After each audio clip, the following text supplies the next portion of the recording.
तो जो हमारा लफ्ज परमुटेशन है, ये इस्तेमाल होता है उस वक्त जब आप किसी चीज की अरेंजमेंट करते हैं। तो अगर मान लो आपके पास कुछ सब्जेक्ट्स हैं, अगर आपने उनकी अरेंजमेंट करनी है तो आप वहाँ पे परमुटेशन का इस्तेमाल करेंगे। कुछ सब्जेक्ट अगर आप उनकी सिलेक्शन करनी है तो सिलेक्शन में आपने कॉम्बिनेशन का इस्तेमाल करेंगे। तो दो चीजें हैं, परमुटेशन है और कॉम्बिनेशन है। परमुटेशन तब इस्तेमाल होगी जब आपने ऑब्जेक्ट्स की अरेंजमेंट करनी, और जो कॉम्बिनेशन है वो तब इस्तेमाल होगी जब आपने ऑब्जेक्ट्स की सिलेक्शन करनी। तो इसमें सबसे अमल बात यह है कि इन दोनों को पढ़ने से पहले आपको पता होना चाहिए कि फैक्टोरियल क्या है। Exclamation mark. फैक्टोरियल का मतलब होता है कि जब आप कोई लॉन्ग चेन मल्टीप्लिकेशन करते हैं तो उसको शॉर्ट करने के लिए एक टर्म है फैक्टोरियल। मिसाल के तौर पे अगर आप लिखते हैं कि 50 मल्टीप्लाई बाई 49 मल्टीप्लाई बाई 48, इस तरह मल्टीप्लाई करते जाते हैं यहाँ तक कि आप 1 तक पहुंच जाते हैं। तो 50 से लेके जो बैकवर्ड मल्टीप्लिकेशन अप टू 1 है, इसको इन शॉर्ट हम लिख सकते हैं 50 फैक्टोरियल। और ये जो अलामत है ये वाली, ये फैक्टोरियल की अलामत कहलाती है। मिसाल के तौर पे अगर फैक्टोरियल है 5 फैक्टोरियल है, इसका मतलब होगा 5 multiply by 4 multiply by 3 multiply by 2 multiply by 1। यानी कि आपके मल्टीप्लिकेशन और काउंटिंग के प्रोसेस को आसान करने के लिए आप फैक्टोरियल का इस्तेमाल करते हैं। इसमें दो रिजल्ट्स हैं, अभी इस ट्यूटोरियल को डिटेल में पढ़ेंगे बाद में, लेकिन फिलहाल आपने दो रिजल्ट समझने हैं कि 0 का फैक्टोरियल हमेशा 1 रहेगा, जिसका प्रूफ हम बाद में करेंगे। दूसरी बात ये है कि 1 का फैक्टोरियल क्या होगा, ये भी इस्तेमाल के इक्वल ही होगा। ये दो बेसिक रिजल्ट्स हैं, आपको पता होने चाहिए। बाकी हम किसी भी नंबर का फैक्टोरियल लें तो उसको हम बैकवर्ड मल्टीप्लाई करते हैं 1 पर। मिसाल के तौर पर अगर यहाँ हम लिखा हुआ है 5 मल्टीप्लाई 0, तो हम इसको 5 फैक्टोरियल नहीं कह सकते क्योंकि इसके साथ मल्टीपल ऑफ 3 2 एंड 1 मौजूद नहीं है, तो इसलिए 5 का फैक्टोरियल नहीं कहलाएगा। फैक्टोरियल में लाजमी है कि तमाम नंबर जहाँ जिस नंबर का फैक्टोरियल है वहां से शुरू होकर 1 पे इसका एंड होना बहुत जरूरी है, अदरवाइज आपको फैक्टोरियल के जो वैल्यू है वो नहीं मिलेगा। ये बेसिक बात है। अगर आप परमुटेशन और कॉम्बिनेशन के बारे में पढ़ते हैं तो सबसे पहले आपको पता होना चाहिए कि फंडामेंटल लॉ ऑफ काउंटिंग है। जो फंडामेंटल लॉ ऑफ काउंटिंग है, अगर आप ये समझ लेते हैं तो फिर आप इन क्वेश्चंस को सॉल्व करने में आपको आसानी रहेगी। क्या मान सकते हैं कि आप इसको अंडरस्टैंड करके सॉल्व कर सकते हैं, वरना आप रटा हो सकता है, आपने सवाल रटा हुआ है, ठीक है, ये स्टेटमेंट आगे इसको ऐसे हल करना है, आपको उसकी पहचान नहीं होगी कि मैं कर क्यों रहा हूँ, किस मेथड से कर रहा हूँ। तो सबसे पहले आपको पता होना चाहिए कि फंडामेंटल लॉ ऑफ काउंटिंग है। फंडामेंटल लॉ ऑफ काउंटिंग के दो लॉज हैं। एक इसका लॉ है फंडामेंटल को मैं आपसे रिप्रेजेंट कर रहा हूँ, fundamental law of multiplication. Sir ji अच्छा फंडामेंटल लॉ ऑफ मल्टीप्लिकेशन है जिसका बेसिक। दूसरा एक है fundamental law of addition.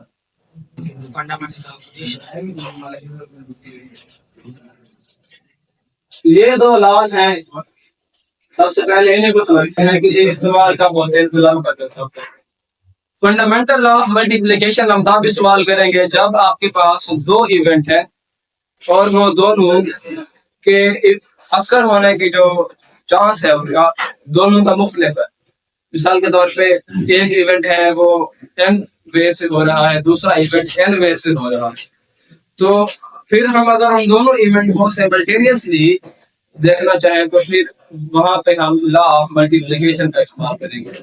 Law of addition जो है वो तब इस्तेमाल होगा जब आपके पास इवेंट एक ही है लेकिन वो मुख्तलिफ तरीकों से अकर हो रहा है। तब हम उस एक इवेंट को परफॉर्म करने के जो वेज होंगे कंबाइनली, फिर उनको हम ऐड कर लेंगे। मिसाल के तौर पे तो देखिए कि सपोज दैट कि अगर आप ट्रेवल करते हैं कराची टू फैसलाबाद, तो दरमियान में एक आपके पास जंक्शन है, ठीक है। मान लेते हैं कि अगर आप कराची से लाहौर ट्रेवल करते हैं तो आपके पास 3 मुख्तलिफ तरीके हैं। फिर अगर आप लाहौर से फैसलाबाद आना चाहते हैं, मान लें कि आपके पास 4 मुख्तलिफ वेज हैं। तो अगर हम इसी सिनेरियो को देखें, अगर मैं आपसे कहूँ कि how many ways you can travel, you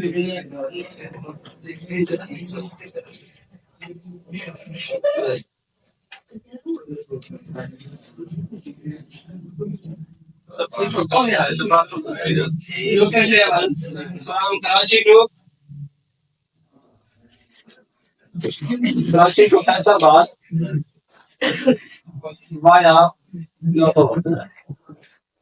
तो अगर आपके पास कराची से मान लो फैसलाबाद सफर करने के जो रास्ते हैं, अब उसमें सबसे पहले आपको जाना पड़ेगा कराची से Lahore.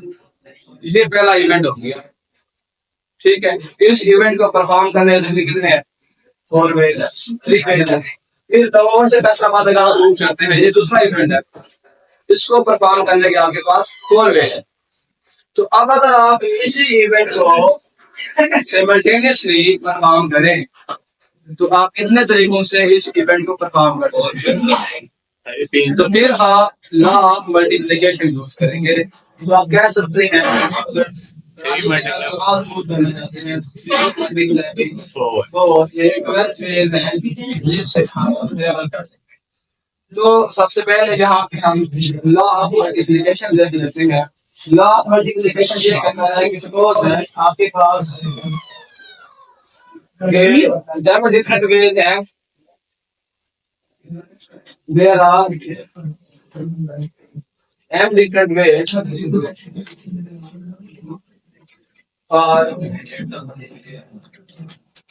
for doing for performing an event। यानी किसी एक इवेंट को परफॉर्म करने के लिए आपके पास m ways है और फिर 10 different ways है, 10 different ways है किसी को रिवेल करने के लिए for doing another event। अगर आपके पास 2 इवेंट है, एक इवेंट को परफॉर्म करने के m वेज है और दूसरे इवेंट को परफॉर्म करने के समझ लो कि n वेज है, तो अगर हम इन दोनों इवेंट को सिमल्टेनियसली परफॉर्म करें तो फिर कितने तरीकों से परफॉर्म कर सकते हैं? हाँ जी। तो then the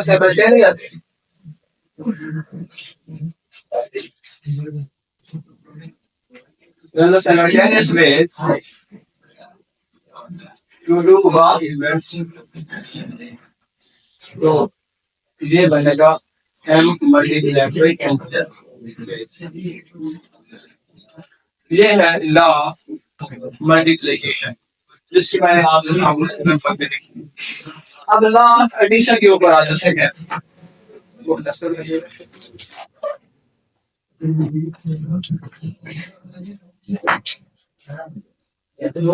अगर आप लॉ ऑफ एडिशन तो देखते हैं, तो इसमें क्या करना है आपने, इसकी भी करना पड़ जाती है। फिर हम इसको इसके ऊपर इसकी डेफिनेशन के ऊपर आएंगे। बहुत है कि यही एग्जांपल है कि मान लें कि आप लाहौर से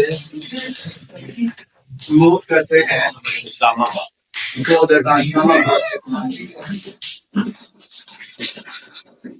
ठीक हो गया।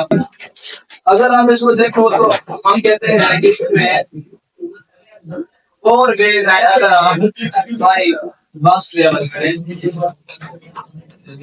ठीक है।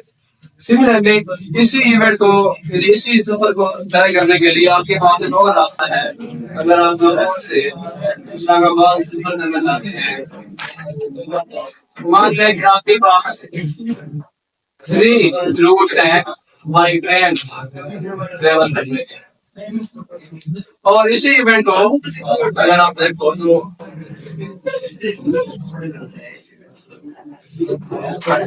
अगर आप एयर ट्रेवल करना चाहते हो तो आपके पास 2 रास्ते। अब मुझे बताओ कि कितने तरीकों से हम इस्लामाबाद से लाहौर इस्लामाबाद ट्रेवल कर सकते हैं। इवेंट एक हो रहा है लाहौर से भाई बस अगर आप देखो तो 4 रास्ते, बाई ट्रेन 3 है, बाई एयर तो टोटल 24 रास्ते, 24 इसमें आप लॉ ऑफ एडिशन फॉलो करेंगे। अगर एक ही इवेंट है वो मुख्तलिफ तरीकों से हो रहा है तो उस इवेंट को करने के तरीके होंगे, उन सबको हम ऐड करना है। इसमें हम कह सकते हैं अगर हमें लेवल करना है, लेवल फ्रॉम हो इस्लामाबाद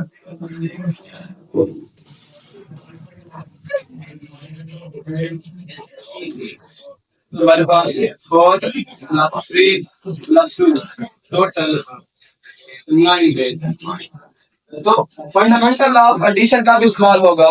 ये तब इस्तेमाल होगा जब आपके पास एक ही इवेंट को करने के दो मुख्तलिफ तरीके हैं। तो हम इसमें देख लेते हैं कि if there are m ways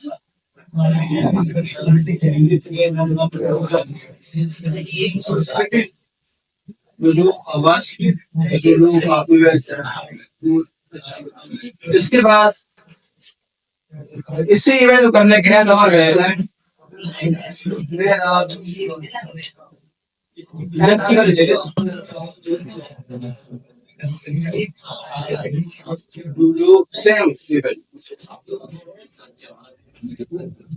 उसी इवेंट को करने के आपके पास एन और तरीके हैं। तो फिर आप दो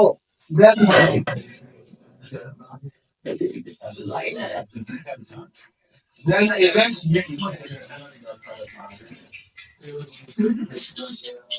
can be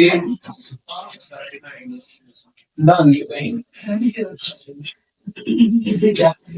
in m plus m3। अब इन दोनों में ये फर्क है, लॉ ऑफ मल्टीप्लिकेशन आप तब इस्तेमाल करते हैं जब आपके पास दो इवेंट है। जब आप लोगों को सिमल्टेनियसली परफॉर्म करना है तब आप लॉ ऑफ मल्टीप्लिकेशन को फॉलो करेंगे। लॉ ऑफ एडिशन आप तब फॉलो करेंगे जब आपके पास एक इवेंट है लेकिन मतलब मुख्तलिफ तरीकों से हो रहा है, तो उस इवेंट करने के लिए हम फिर उसके दोनों तरीकों को ऐड कर लेंगे। ये है लॉ ऑफ एडिशन जिस तरह के दिए गए।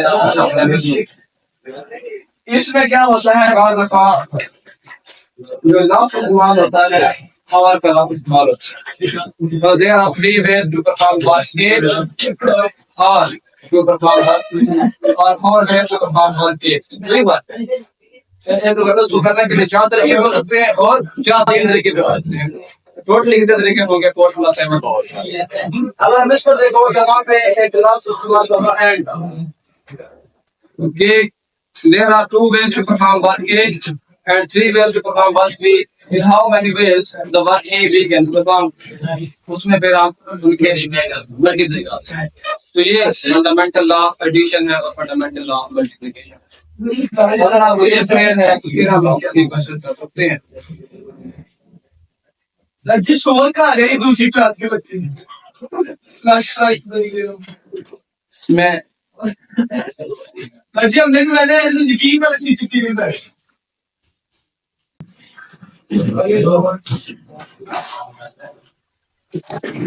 एक एग्जांपल कर लेते हैं कि कैमरे में क्या है। मान लो कि हमारे पास 2 पॉइंट्स है, एक पॉइंट है C1 और एक पॉइंट है C2। ये 2 पॉइंट है। एक पॉइंट अगर हम टास्क करें तो उसके कितने इवेंट आ सकते हैं? 2 इवेंट, या हेड या टेल। एक पॉइंट को टास्क करने के 2 इवेंट होते हैं, या उसका इवेंट ए हेड हो सकता है या टेल हो सकता है। इसी तरह अगर इस पॉइंट को टास्क करते हैं इसके भी 2 इवेंट है, दूसरे पॉइंट के भी या हेड या टेल। अब अगर मैं इन दोनों पॉइंट को सिमल्टेनियसली साथ में टास्क करूं, एक ही वक्त में इकट्ठे टास्क करूं, तो फिर इनके कितने इवेंट पॉसिबल हो सकते हैं? 4 इवेंट। तो इसके 2 इवेंट है, इसके 2 इवेंट है, दोनों को मल्टीप्लाई करें तो 4 इवेंट। अगर हम इसमें ट्री डायग्राम बनाना चाहें तो बना सकते हैं। मसलन कि जब हमने C1 को टास्क किया तो C1 के 2 इवेंट है, एक हेड है एक टेल है। अगर C1 पर हेड आए तो C2 के ऊपर फिर 2 इवेंट और हमें मिल सकते हैं, या C2 पर हेड आएगा या C2 पर टेल है। अगर C1 पर 10 है तो C2 पर फिर दो इवेंट्स आ सकते हैं, या हेड आएगा या टेल। तो इस तरह से हम ट्री डायग्राम बनाते हैं, और डबल भी करेंगे। अगर हम इसकी टोटल इवेंट्स की बात करते हैं तो ये बनेगी हेड हेड या हेड टेल बन सकते हैं, या टेल है या टेल टेल। तो ये जो है जब दो पॉइंट्स को सिमुलेटेनियसली टॉस करें। इस तरह से अगर आप देखो कि हम 3 पॉइंट्स में टॉस करें तो मान लो एक पॉइंट हमारे पास है, उसको मैं उस तरह से लिखना चाहता हूँ सपोज दैट कि एक पॉइंट है C1 ये ब्लैक कलर का है, और अगर आप इसको देखो तो C2 जो है मान लेते हैं कि ये रेड कलर का है, और हम मान लेते हैं C3 है ये जो ये C3 है जो वाइट कलर। अब दोनों 3 पॉइंट है और हर पॉइंट के ऊपर जो इवेंट मिल सकते हैं वो दो मिल सकते हैं। तो अगर इन तीनों पॉइंट्स को सिमुलेटेनियसली क्रॉस किया जाए तो कितने इवेंट मिलेंगे? 8 मिलेंगे। सॉरी नहीं 6 कैसे मिलेंगे? 2 इसके इवेंट है, 2 इसके इवेंट है, 2 इसके इवेंट है, 8 2 मल्टीप्लाई बाय 2 मल्टीप्लाई बाय 2 कितना है? 8 इसके टोटल इवेंट इसके 2 इवेंट बनते हैं, इसके भी 2 इवेंट है, इसके भी 2 इवेंट है, दोनों एक इवेंट लगे। इसकी की डायग्राम देखिए, अगर आप एक पास है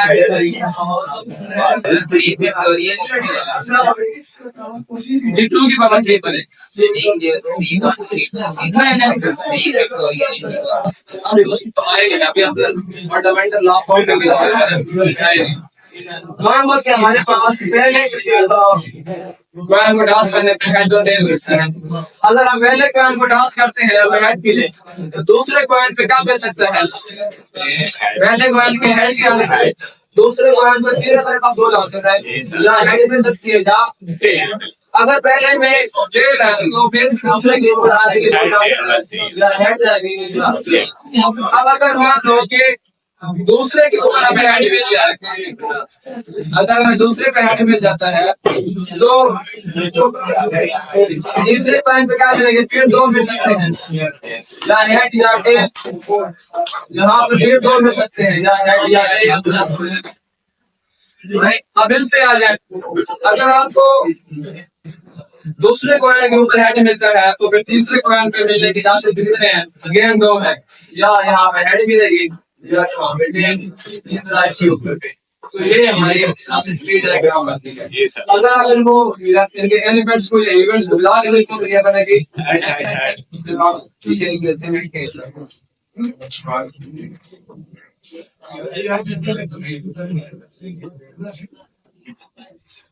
तीनों को मिलाया तो ये बनेगी हेड कौन सा ये सॉरी ऐसा भी हेड टेल हेड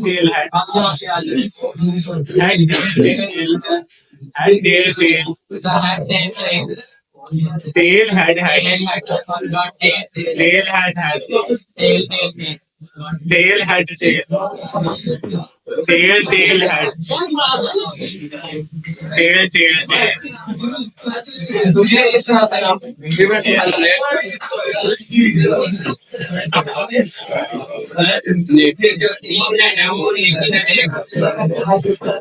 ये एक ही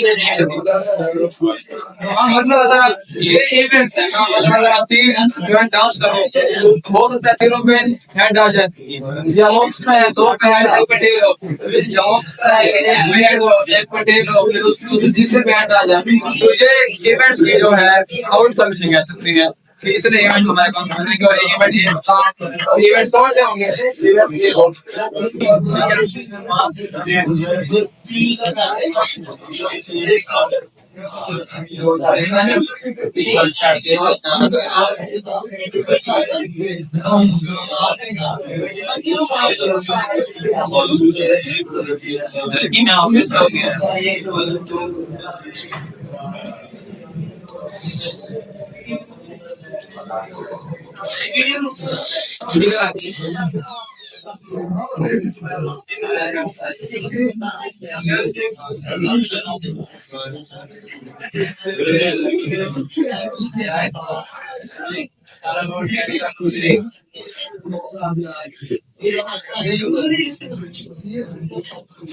एक और एग्जाम्पल देखिए कि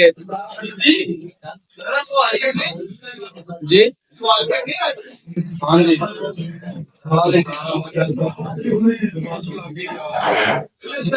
जी आप में से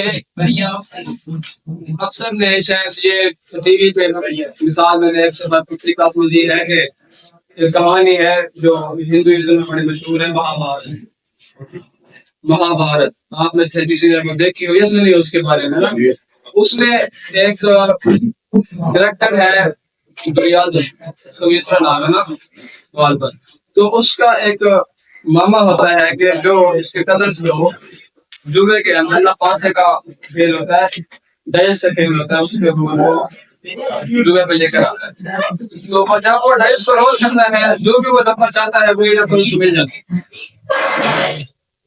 उसमें जो दिखाया गया वो ये है कि वो जो डाइस है, वो जो पासे हैं, जैसे कि वो फेयर नहीं है, ठीक है ना? वहां पे लेकिन जब हम इसमें बात करते हैं डाइसेस की, पासों की बात करेंगे तो हम दो डाइस देते हैं जो फेयर है, जिन पे हर एक नंबर के आने की जो चांस है, हर एक नंबर के आने का वो इक्वल है। तो सपोज दैट के टू डाइसेस है, तो आप क्लोज करें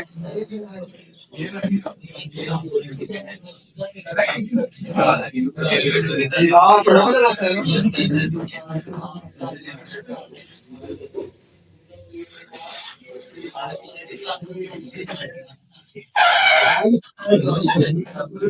अगर दो डाइसेस को आप साइमल्टेनियसली रोल करें तो आपके पास कितने आउटकम बन सकते हैं? हाँ जी, पहले डाइस पे 6 इवेंट आ सकते हैं, दूसरे डाइस पर भी 6 इवेंट आ सकते हैं।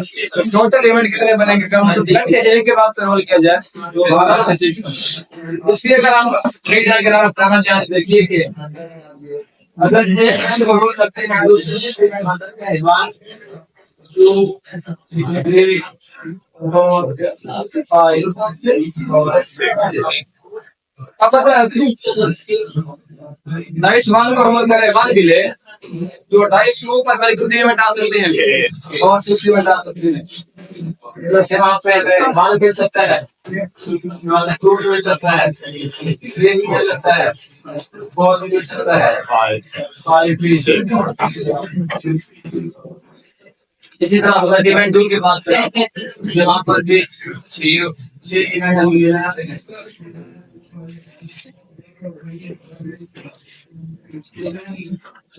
ठीक है, इवेंट 3 बार बेच रहा है, इसका पीछे सारा पीछे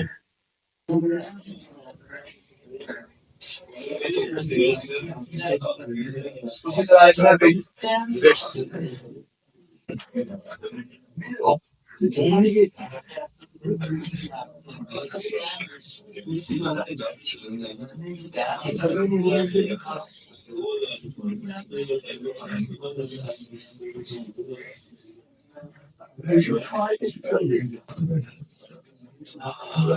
तो अगर आप इन टोटल आउटकम्स को टोटल इवेंट्स को क्रिएट करो कि आपके 6 इवेंट बनते हैं, तो ये भी फंडामेंटल लॉ ऑफ मल्टीप्लिकेशन का क्वेश्चन बन सकता है। इसी तरह एक और क्वेश्चन देखिए कि सपोज दैट कि एक लड़के के पास जो है 2 शार्क्स हैं और 3 के पास अब वो चाहता है कि वो किसी फंक्शन पे जाना चाह रहा है, उसने ड्रेसिंग करनी है, तो वो कितने तरीकों से ड्रेसिंग कर सकता है? वेज ऑफ ड्रेसिंग आपको बतानी है। वेज ऑफ ड्रेसिंग, मान लो तो उसके पास 1 साल पैर वाले का ड्रेस है और उसके पास B1 है, B2 और B3। तो अगर वो +1 शॉट पहले तो उसके साथ वो इवेंट P1 भी कर सकता है, P2 भी कर सकता है। सिमिलरली अगर वो शॉट S2 पहनता है तब उसके पास फेस पहनने की जो मतलब के चांस है वो कितने अजीब वे से कर सकते हैं B1 B2 तो हम मेल ऑफ ड्रेसिंग की बात करें अगर 2 मल्टीप्लाई बाय 3 और 6 वे से वो अपनी ड्रेसिंग कर सकते हैं इस तरह अगर आप इसको फिर किसी और आदमी के पास मान लो वही नहीं समझ रहे हैं दो साल से S1 S2 तीन पेंस है B1 B2 और B3 तो उसके पास तीन कैप भी है चार कैप है मान लो C1 C2 C3 C4 caps हैं आपको ड्रेसिंग करना चाह रहा है कि क्या तो कितने तरीकों से ड्रेसिंग करते हैं दो तीन चार टू शॉर्ट्स है शॉर्ट्स पहनने का इवेंट अलग हो जाएगा इसके 2 वेज है अगर वो पैंट पहनते एक और इवेंट है ये उसके 3 वेज है अगर वो क्या पहनते हैं ये और इवेंट है ये तो टोटल इवेंट्स बनेंगे टोटल वेज है ड्रेसिंग के वो दोनों को परफॉर्म करेंगे एक ही टाइम 2 मल्टीप्लाई 3 मल्टीप्लाई 4 24 वेज है वो ड्रेसिंग करेगा और उसके पास ये बनेगा